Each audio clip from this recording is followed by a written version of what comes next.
अस्सलाम वालेकुम।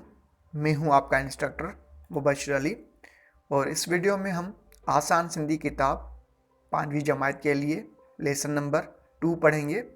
तो चलें स्टार्ट करते हैं।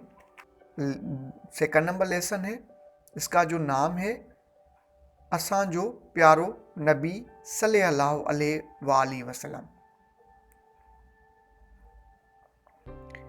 असां जे प्यारे नबी करीम जो नालो हज़रत मुहम्मद सल्लल्लाहु अलैहि वसल्लम आहे।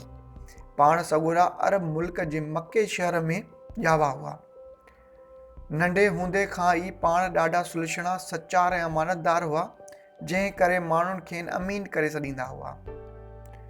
उन वक़्तु अरब मुल्क जे माण्हुनि जी हालत ॾाढी ख़राब हुई।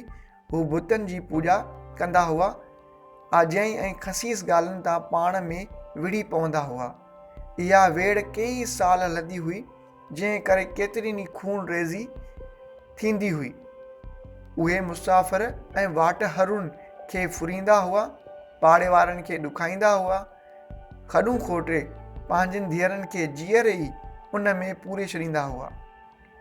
जॾहिं हुज़ूर जिन जी उमिरि 40 वरह थी त खेनि ख़ुदा जो हुकुम थियो त माण्हुनि खे ख़राब कमनि खां मना करियो ऐं चङा कम ॾसियो।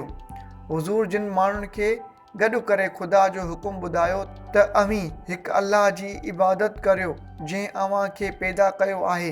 कूड़ न ॻाल्हायो, न पाण में विढ़ो ऐं न कई चोरी या ठगी करियो। पाड़े वारनि सां भलाई करे न्याणियुनि ते रहम करियो। मुसाफ़िरनि खे इज़त ॾियो ऐं उन खे मानी खारायो। उन जी ॻाल्हि ॿुधी घणा माण्हू अचे कावड़िया ऐं संदन दुश्मन थी पिया, खेनि तकलीफ़ूं ॾियण लॻा। हुज़ूर जिन कॾहिं बि मथनि न कावड़िया, पर ॾाढी प्यार सां खेनि सम्झाईंदा रहिया। आख़िर जॾहिं काफ़िरनि जूं ज़ातूं हद खां वधी वियूं त पाण करीम सल्लल्लाहु अलैहि वसल्लम हिजरत करे मके शरीफ़ खां मदीने हलिया विया त उते बि काफ़िरनि साण जंगियूं कयूं, पर फ़तेह आख़िर हक़ जी ई थी। घणा ई माण्हू हुज़ूर सल्लल्लाहु अलैहि वसल्लम जिन जूं चवण मञी मुस्लमान थिया ऐं अल्लाह पाक खे हिकु करे मञण लॻा। ज़ुल्म ऐं ॿिया ख़राब कम छॾे ॾिनऊं ऐं पाण में मुहबत सां हलण लॻा। अहिड़े तरह इंसानी समाज में हिकु ज़बरदस्त इनक़लाब आयो। हिन वक़्तु दुनिया में करोड़े मुस्लमान आहिनि जेके हज़रत मुहम्मद सल्लल्लाहु अलैहि वसल्लम जिन खे अल्लाह जो सचो ऐं आख़िरी पैगंबर करे मञनि था ऐं संदन ॾिनल तालीम ऐं हुक्मनि मूजिब हलन था।